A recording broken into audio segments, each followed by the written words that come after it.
Évangile de Luc, chapitre 6. Il arriva un jour de Shabbat appelé second premier, que Jésus traversait des champs de blé. Ses disciples arrachaient des épis et les mangeaient après les avoir froissés dans leurs mains.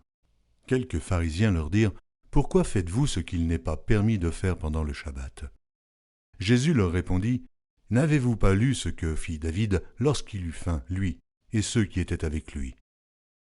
Comment il entra dans la maison de Dieu, prit les pains de proposition, en mangea, et en donna à ceux qui étaient avec lui, bien qu'il ne soit permis qu'aux sacrificateurs de les manger. Et il leur dit, le Fils de l'homme est maître même du Shabbat. Il arriva un autre jour de Shabbat que Jésus entra dans la synagogue et qu'il enseignait. Il s'y trouvait un homme dont la main droite était sèche. Les scribes et les pharisiens observaient Jésus pour voir s'il ferait une guérison le jour du Shabbat. C'était afin d'avoir sujet de l'accuser. Mais il connaissait leurs pensées, et il dit à l'homme qui avait la main sèche, « Lève-toi et tiens-toi là au milieu. » Il se leva et se tint debout. Et Jésus leur dit, « Je vous demande s'il est permis le jour du Shabbat de faire du bien ou de faire du mal, de sauver une personne ou de la tuer. » Alors, promenant ses regards sur eux tous, il dit à l'homme, « Étends ta main. » Il le fit, et sa main fut guérie. Ils furent remplis de fureur, et ils se consultèrent pour savoir ce qu'ils feraient à Jésus. En ce temps-là, Jésus se rendit sur la montagne pour prier, et il passa toute la nuit à prier Dieu. Quand le jour parut, il appela ses disciples, et il en choisit 12, auxquels il donna le nom d'apôtres.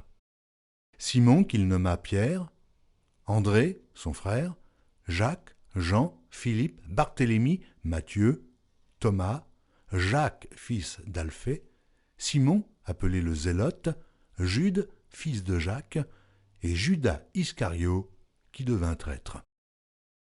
Il descendit avec eux et s'arrêta sur un plateau où se trouvait une foule de ses disciples et une multitude de peuples de toute la Judée, de Jérusalem et de la contrée maritime de Tyr et de Sidon.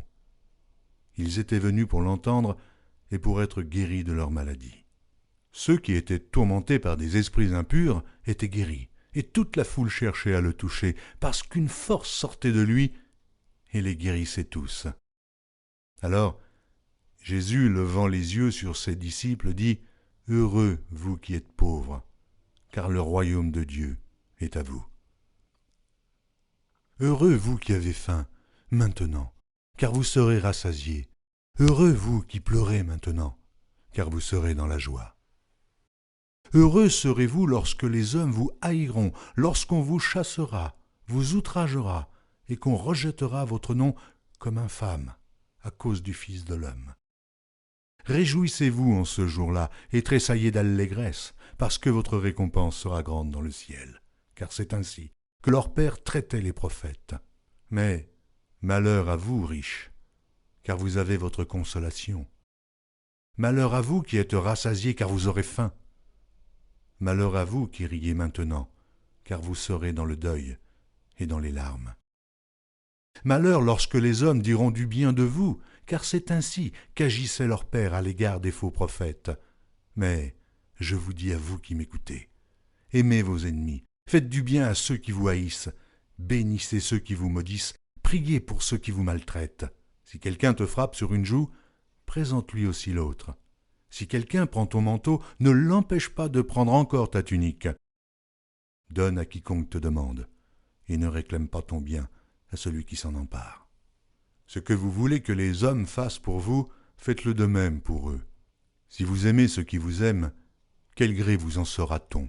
Les pécheurs aussi aiment ceux qui les aiment. Si vous faites du bien à ceux qui vous font du bien, quel gré vous en sera-t-on? Les pécheurs aussi agissent de même. Et si vous prêtez à ceux de qui vous espérez recevoir, quel gré vous en sera-t-on? Les pécheurs aussi prêtent aux pécheurs afin de recevoir la pareille. Mais aimez vos ennemis. Faites du bien, et prêtez sans rien espérer. Et votre récompense sera grande, et vous serez fils du Très-Haut, car il est bon pour les ingrats et pour les méchants. Soyez donc miséricordieux, comme votre Père est miséricordieux. Ne jugez point, et vous ne serez point jugés. Ne condamnez point, et vous ne serez point condamnés. Absolvez, et vous serez absous. Donnez, et il vous sera donné. On versera dans votre sein une bonne mesure, serrée, secouée et qui déborde, car on vous mesurera avec la mesure dont vous vous serez servis. Il leur dit aussi cette parabole. Un aveugle peut-il conduire un aveugle? Ne tomberont-ils pas tous deux dans une fosse? Le disciple n'est pas plus que le maître, mais tout disciple accompli sera comme son maître.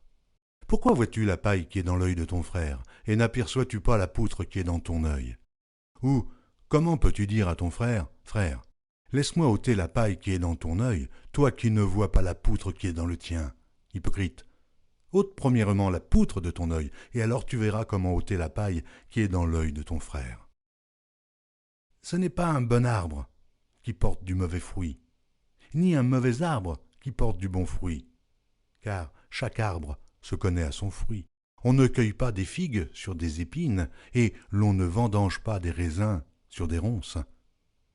L'homme bon tire de bonnes choses du bon trésor de son cœur, et le méchant tire de mauvaises choses de son mauvais trésor, car c'est de l'abondance du cœur que la bouche parle. Pourquoi m'appelez-vous Seigneur, Seigneur, et ne faites-vous pas ce que je dis? Je vous montrerai à qui est semblable tout homme qui vient à moi, entend mes paroles et les met en pratique.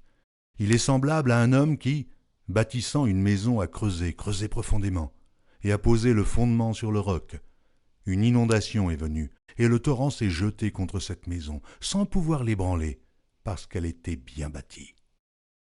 Mais celui qui entend et ne met pas en pratique est semblable à un homme qui a bâti une maison sur la terre, sans fondement. Le torrent s'est jeté contre elle, aussitôt elle est tombée, et la ruine de cette maison a été grande.